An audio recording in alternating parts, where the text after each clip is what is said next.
So I'm going to open up with a question around that, and it's primarily when you look at the past 2 years, and although I know, Your Excellency, you said earlier that it wasn't a crisis, but it certainly has been a challenging environment that we've been in.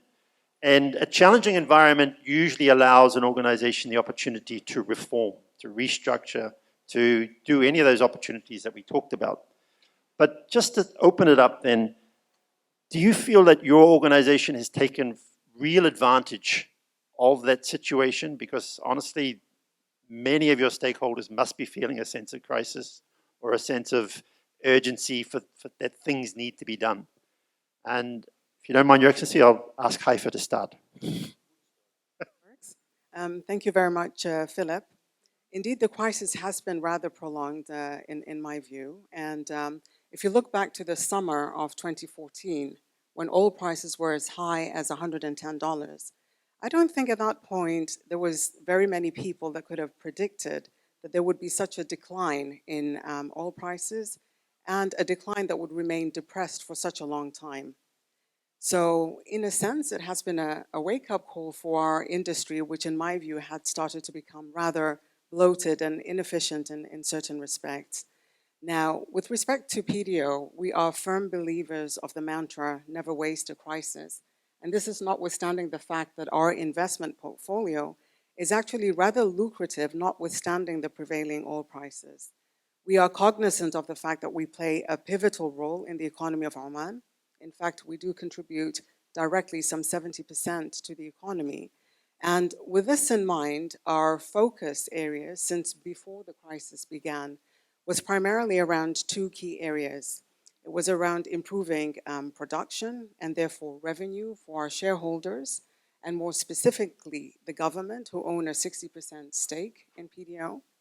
And then the other lever that we have been using is basically on cost optimization through waste elimination and improving efficiencies. So if I may, Philip, I'd like to take just a few minutes to explain how we've increased production and therefore revenue, and then how we've managed to optimize on cost. In terms of improving production, I'd like to state that since 2005, actually, in 2015, we reached a record high of 1.3 million barrels of oil production per day. That is oil, actually gas, as well as condensate combined. And the manner in which we did that was basically focusing on our hydrocarbon projects. So exactly what His Excellency had stated in his keynote address. We haven't touched any project that directly or indirectly impacts our production. The second thing that we've done is basically embarked on early monetization of discoveries, and we've done this through early development facilities as well as other means. The third thing we've done is continued on with a very robust well and reservoir management program. Now, just to give you a feel, in 2012, our decline rates were basically around 9%.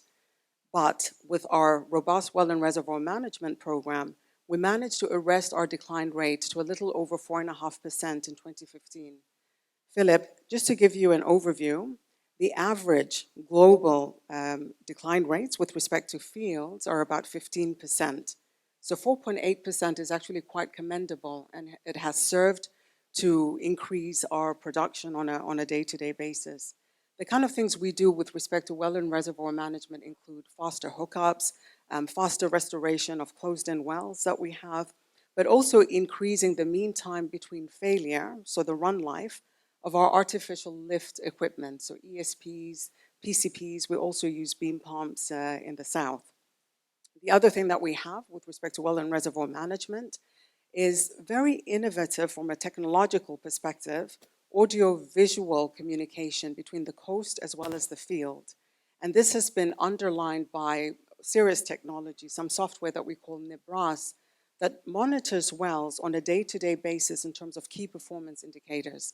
So pressure, gas-oil ratios, gas-water ratios. And this system helps us to do predictive analysis in order to intervene before we have a problem. So that was a third element. And of course, the fourth element revolves around technology. On average, on an annual basis, we test some 50 to 70 technologies, of which a certain percentage actually make it to our mainstream activities.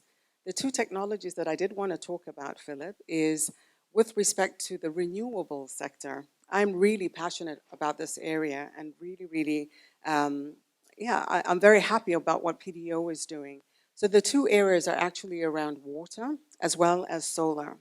Now, when you introduced me, you said that I was from Petroleum Development Oman. What they didn't tell you is that we're actually a water producing company. So our water cut is as high as about 90%. That means in every 100 barrels that we produce, 90 barrels are water.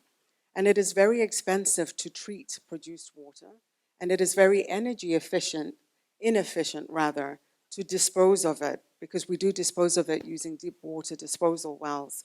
So we've partnered with a company called Bauer, which I'm sure you're all aware of, whereby we're actually using reed beds, so reed technology, using biosynthesis to basically clean our water, our produced water. We process anything between 780 to 800,000 barrels of water per day, and through biosynthesis are able to recover 2,000 barrels of oil per day, which adds up to the bottom line. The other one, of course, is around solar. So we're using solar in conjunction with GlassPoint to utilize solar energy to generate steam. At full capacity, we'll be generating about 9,000 tons of steam for thermal EOR, so that is for steam injection. But more importantly, we'll be able to save gas to the tune of 5.6 trillion BTUs per annum. That is quite significant, and that is something that the government may utilize for other areas. I did say two levers, production as well as cost, so if I may have just a few minutes to touch upon cost. Okay, 1 minute to touch upon cost. Sorry, I'm very passionate about this area.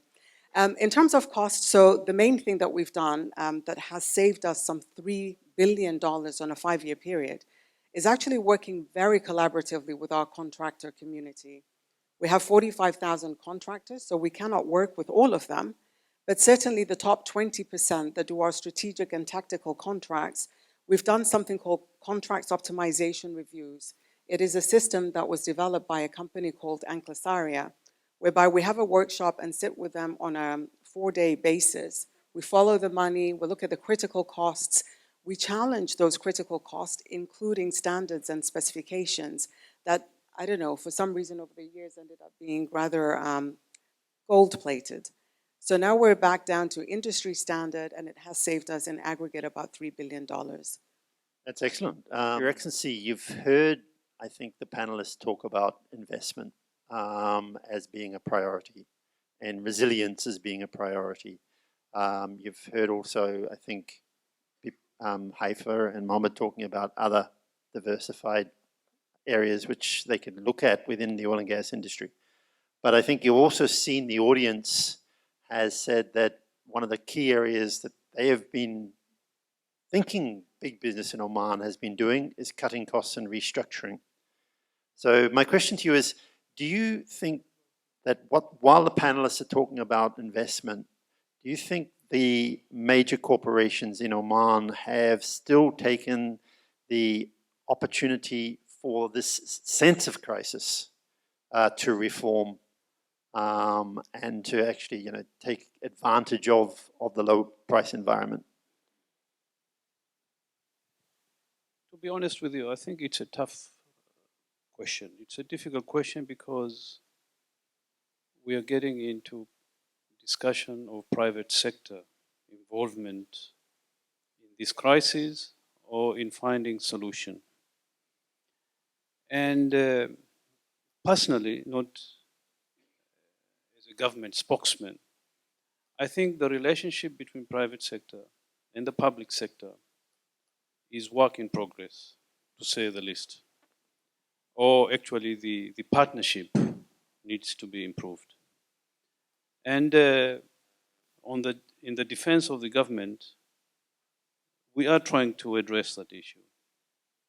There is something called PPP that has been going on, the public-private partnership, and we are working on involving private sector. And that is where the restructuring, but I think the restructuring should really start with the government. And we should restructure in order to accommodate the involvement of private sector into our business. Our business so far, the private sector involvement, those few, which are about 50% of the audience here today, according to the hand count, they're really service providers. And I fully sympathize and agree with Ahmed. The way we are squeezing the private sector could be harmful. So we need to maintain a balance. But really going back to the opportunities, I think this is what maybe most of you wanted to hear. Yeah, what are the opportunities available? And there are ideas, there are concepts, and I think everything evolves towards meeting really two main objectives. One is to increase the revenue of the government or of the country. We need more revenues. Hence, the restructuring or repricing or removal of subsidy of petroleum products. I think that's a positive step. If you ask me, this is, I know it's a very touchy subject, but we need to continue with that journey and address how best to subsidize. At the moment, we don't subsidize fairly. Our subsidy policy as a government, in my opinion, is not fair. We are subsidizing people who don't deserve. I get subsidy, and I don't think the government should subsidize me on anything. And so we should focus subsidy on those who deserve to be subsidized. These are the opportunities, if we want to be honest with ourselves. And I think the Tanfeed program that has been discussed will address this. The other challenge is to create jobs for young people. And I think this has nothing to do with me being a chairman of new training fund. But in honestly, we need to create more jobs. And in our sector, I think we are doing fine. We have done very well. And we need to translate what oil and gas have done to other sectors. We have programs. I must mention PDO, for example, recent initiative. They have something called IMDAD program, which is really to train, to create 50,000 jobs by 2020. These are the initiatives and these are the opportunities that maybe we need to discuss with people like yourselves here. This will touch every one of us in all sectors of our industry. And the reaction from the public has been very good. So restructuring, yes. We have programs in PDO, for example, to restructure some of the non-core business and create new entities, new businesses within our business of producing oil and gas. For example, the logistics, transportation of crude oil from the fields to Muscat through pipeline, utilities.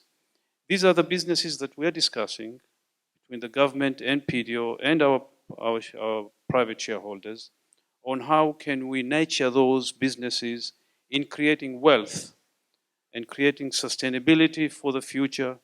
And this is the restructuring that perhaps that, and to me, these are the ideas that had the oil price remain at $100 and above, we would never, I've been in this job now for nearly 20 years. I never thought of privatizing utilities of PDO area or privatizing the main oil line, which is worth about $5-6 billion. And we want to create these businesses. And who knows, we're talking now, for example, again, if I cross the boundary wall and go to other sectors, we are talking about privatization of schools, privatization of hospitals. And these are the opportunities if we go beyond oil and gas. But within oil and gas, there are many opportunities.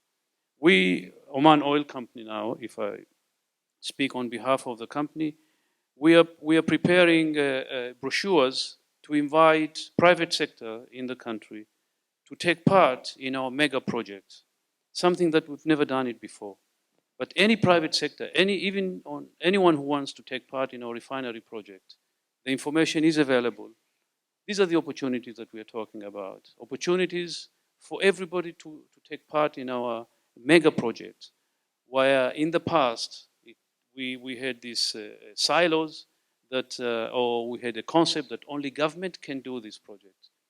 Now anyone is invited individually. We are talking about going IPOs in many of our companies, although this was a strategy from the beginning of Oman Oil Company.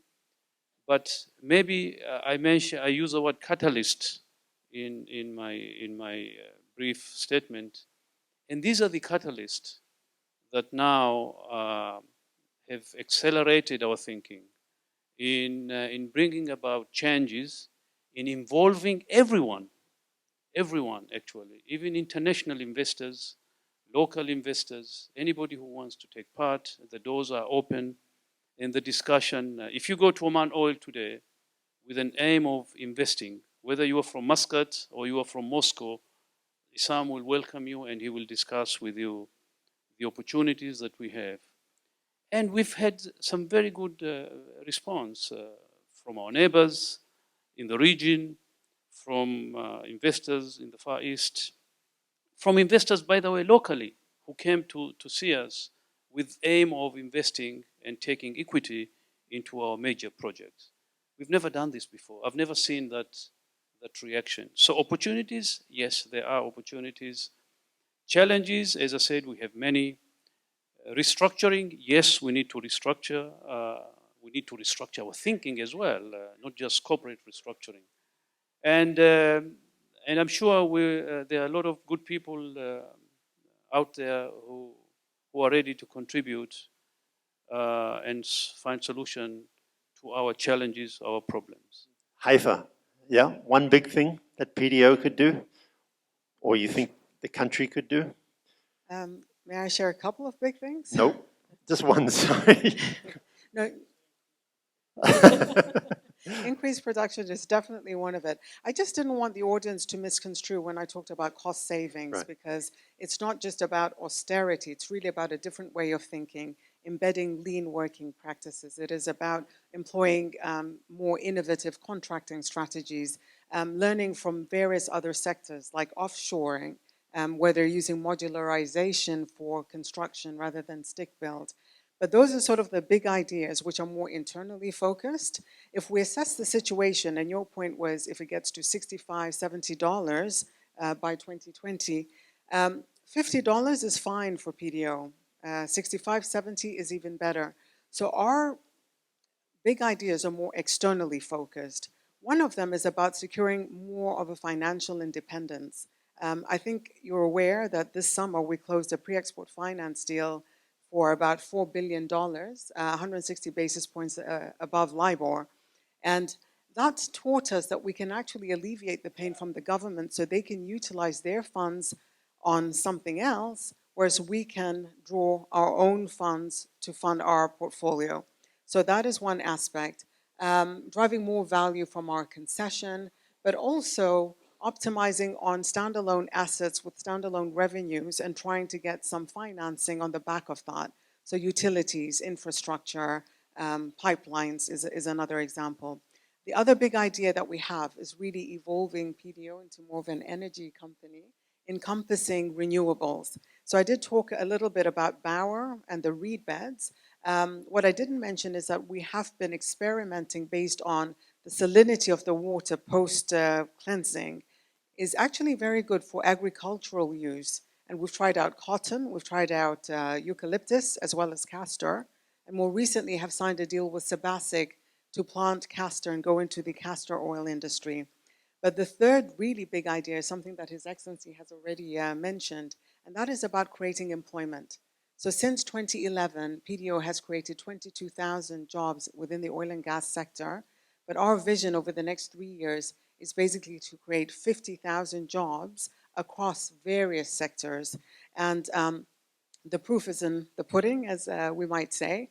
We recently signed a memorandum of understanding with Oman Air to train 400 of their ground staff for the new Muscat International Airport, as well as upskilling 100 of their staff. We've also signed with NAHI, which is the National Automotive Hire Institute, to train about 400 staff who will be guaranteed jobs as either painters, mechanics, customer service. And then third but not least, we did sign a memorandum of understanding with National Fashion Apparent. We've trained 300 women in tailoring, and they will be guaranteed jobs in this factory that will be based in Sohar, I beg your pardon, Salala. So that is our big idea, including the Imdad initiative, with His Excellency's already touched upon. Excellent, thank you. All right, and I think we have to wind up now, but Your Excellency, maybe I could just ask you a final question. Your vision for the next 5 years with what you've heard the panel talk about today. Do you feel, we've talked about opportunities that are there today, but do you feel that there's anything big out there which potentially will be coming in the next 5 years that our audience can look forward to in the way of growing the diversified, innovative Oman? I think the game changer, the game changers, if there are a few of those, if I can list them. One is private sector, as Mohammed said. I totally agree with him.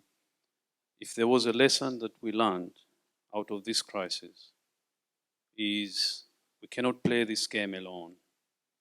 This is a two-sided, if there are two sides, public and private. I think in the past, we had this crisis. I experienced few of these crises, but I've never seen the willingness from the government to open our doors for the private sector to participate as we are doing now. It's a new thing. I think the private sector have to bear with us, to be frank and honest. But we talk more about PPP now that we've never done it before. This is one, and this will be a major game changer for the next 5 years. The second one, if I come closer to home, I think we have opportunities and we have programs to increase our production. I was not joking. We are going to put pressure on our big players like PDO and others to increase production. There is very little or nothing we can do about the oil price. But I think there's something we can do about optimizing our production and giving the country more barrels. And hopefully those barrels will sell them at a higher value than what we are selling them now. But more gas, more oil is something that we can do. And this is what keeps me awake at night, more than thinking about whether it's going to be 50 or 60 or $70. What I think about, can we do 1.1 million barrels? Can we do at least 1.05, another 50,000 barrels? And this is what we should focus. We are focusing, and I think people are working as we speak on achieving this goal. The third one, as I said, is, and this is probably the biggest challenge that we have, is to create jobs. And I think programs and initiatives are in place. And the best part of this, we are not alone. This is not just government responsibilities. I see even the private sector speaking a different language. Hence, actually, by the way, the formation of this training fund, the National Training Fund, is to bridge the gap between what the private sector wants and what we are producing right now. Basically, we are producing these dishdasha, which are very short and they cannot wear it. So we want to make them slightly the correct size, whatever that size may be. And this private, the training fund will focus on bridging the gap so our young people are employable by everybody, including the government, because even government employees, we have gaps within ourselves, and we will fill that to make government more efficient and to make our graduates, our students who are finishing schools more desirable by private sector to be hired and to be more productive. And this is the main aim, actually, of this fund. And I'm very optimistic and excited that the next 5 years will bring a lot of good things in the country. So going back to the theme of today's discussion, this crisis, if it is a crisis, then the opportunities are many, but we need every one of us to chip in. And we have not touched about other opportunities outside our industry, and maybe that's the subject of the next session, if you want to organize it again. Yes. Thank you, Your Excellency. Thank you, Your Highnesses, and thank you all for coming this afternoon. And I hope you found that very productive, and I also hope you're going away from here this afternoon with much more optimism. So thank you very much.